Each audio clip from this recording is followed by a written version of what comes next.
Welcome to Luca is a Billionaire, where the only thing I invest in is your answers. Park the Lexus GS 350 on level ground, set the parking brake, and leave the engine off. Sit in the driver's seat with the smart key or ignition key ready and ensure the instrument cluster is on. Press the trip/odometer button until the ODO reading appears. Confirm you see total mileage rather than trip A or trip B.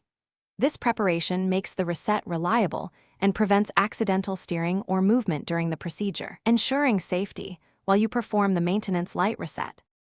With the ODO displayed, insert the key or use the smart key and turn the ignition to on, but do not start the engine. Immediately press and hold the trip/odometer button. Keep holding for approximately 5 to 10 seconds until you see dashes, zeros, or a flashing indicator on the cluster. Continue holding until the maintenance light clears or the display shows 000000, then release the button. Turn the ignition off, and then start the engine to verify the maintenance required light is extinguished. If the maintenance light stays on, repeat the procedure and hold the trip button longer, up to 20 seconds, ensuring ODO remains displayed.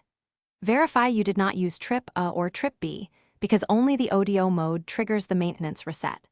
If repeated attempts fail, check the owner manual for model year variations or use an OBD2 scanner to read and clear service codes. Some repairs require dealer calibration.